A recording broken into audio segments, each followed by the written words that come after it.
I'm a hardcore, like, obviously you're supposed to breastfeed your baby, full stop. If you're doing a bottle, it's less than 5% of women are not physically capable of breastfeeding. And I'm against formula. I'm openly against formula because I think it's lazy. I think it's a way of you avoiding connection with your kid and intimacy with your kid. It's like that Rumi quote. It's like all of these layers that you put up and blockades of being loved. And you are scared to be loved even by your child. Yeah. And that's going to get people pissed, but that it's true.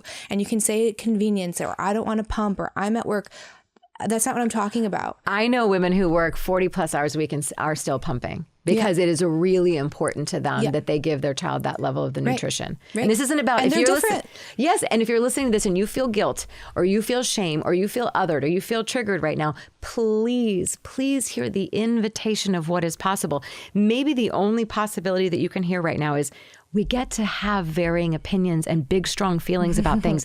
And it doesn't mean you're wrong. It just means this is my deeply held belief. And I am tired of tiptoeing around in conversations with women. So much so that it has certain women can't stand me. And I'm so okay with that because I'm not here to please everyone. That's why I was so drawn to your podcast because I'm like, I love her. I love that she talks about things that everyone else would be so afraid to touch. Like, it's like the biggest turn on for me. Like, why can't we do this more often with women? Why can't we have like, and so what if we have an opposite opinion? Why can't we do this and still decide like, I respect what you said. I respect your power. I respect your vision and your beliefs without making you wrong or like, oh, I'm never talking to her again. It's like, I think all of the beauty and growth and opportunity lives in the places where we come to the middle and we're like, I'm not sure. Like me being able to like say in pretty much irritation to my best friend, like, I'm so tired of every time you talk about someone you're learning from, it's always a man. And her to have this like light bulb moment of like, oh my gosh, I never even thought about that. You're right. So because she's always talking about how she feels like she's overly in her masculine. I'm like, well, yeah, that makes sense. Yeah, exactly. You keep feeding it. It's what you feed. Yes. Yeah, I'm a huge breastfeeding advocate. I had natural childbirth and then taught childbirth and breastfeeding classes and just found it's one of the things that, oh my gosh, natural childbirth and the breastfeeding were two of, honestly, the moments that changed the trajectory of my life and the way I do my business because I tapped into a connection with my body and a power that I know for a fact I wouldn't have if I'd bypassed those experiences. I know I wouldn't have.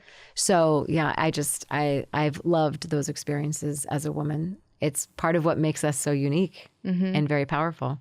It's truly a spiritual experience. It is. Yeah, getting pregnant, having a baby, and those months of postpartum and like small toddlerhood, like it's truly a spiritual practice. Yes. So it's like lean into the thing. Even though I don't like that term, like the points of discomfort. It's like, what am I supposed to see here? Like, you're like a wound is being touched. Yes. And what do I need to learn from this moment? Like, why do I feel an aversion? Why am I avoiding this thing? Because usually it's something that you have to look at, and it's not running away from that. Like, oh, I just need to feel good all of the time. That's not life. No, it's not. And I had a lot of people in my circle who were very uncomfortable with my breastfeeding. They had a lot of big feelings about it.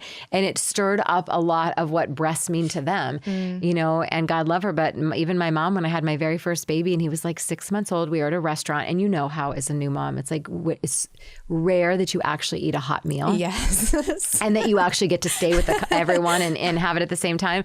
So the meal had been delivered to the table. It was the same time my baby was waking up from his nap. And the first thing, he's like rooting, he's like looking for the breast. So I lift my shirt, I start feeding him, and I'm also feeding myself. And my mom says, what are you doing?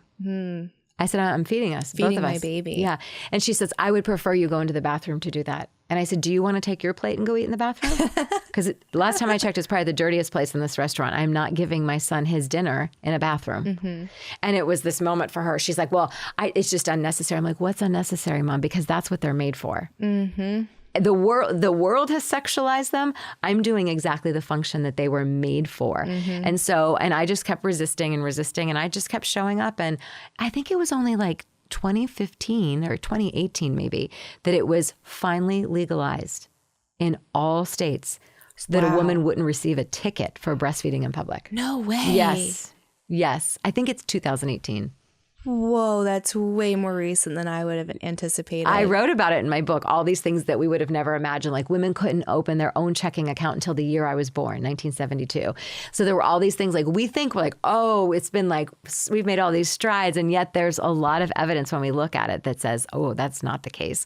But yeah, that was one of them that really blew me away. I've never probably lived in one of those states because that wasn't my experience. But I thought, oh my gosh, there are places women would have been ticketed for nursing their child in public. Yeah, I remember with my first, he was born in 2019, and being a first-time mom, I think you're still trying to get the swing of things, especially if you don't have role models or you haven't been around babies and newborns.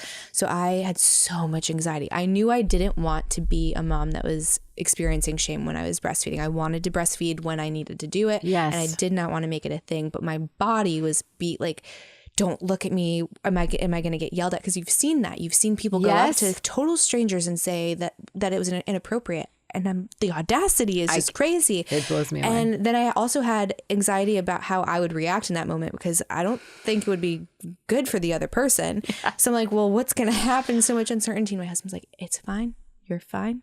Just do what you have to do. Yeah. How can I help you?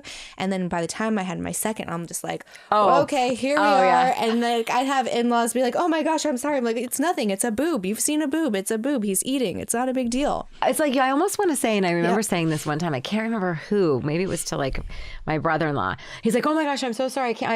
And I said, what are you apologizing for? What's the difference between a boob or an elbow? Mm-hmm. It's like the story that you tell about the boob being something else. Like it's just flesh. It's just tissue. Mm-hmm. It is fascinating to me. But yet we've normalized driving down the street. And like, I remember at a time when I was nursing and I was nursing on a bench and this thought went through my mind. I was outside like a park area we were living in Connecticut. There's this little downtown area.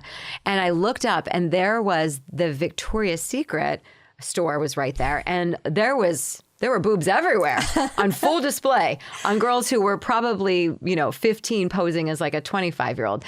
And I thought, isn't that so interesting? It's okay that way when it's for the gaze of the male. But when it's for what it was made for, to feed the baby, it is somehow wrong. It's somehow, us being law breaking citizens. There's this clip. It was on Reno 911, and I don't know if you've ever watched it. It's like a comedy cop show, just over the top.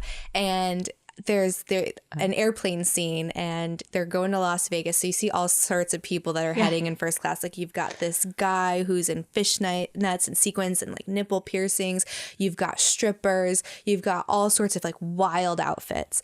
And they're like, we'd like to report an inappropriate outfit or inappropriate nudity or something like that. So someone's being obscene on the plane. So the police officer comes on and he walks by the man that's like in a thong with nipple rings. He walks by the stripper who's practically naked, and he stops at the mom that's breastfeeding her baby, and he's like, "You're under arrest." And she's like, "What?" And he's like, "Put those things away. Don't you have any decency?" And he takes the mom off the plane, and it's so good because it's so true. Oh. I feel like it's so true. You can see all of that and you're like, that's fine. That's their expression. But then you see something that is life sustaining and you're like, how dare you? That's gross. It's so true. Oh my gosh, what a great example.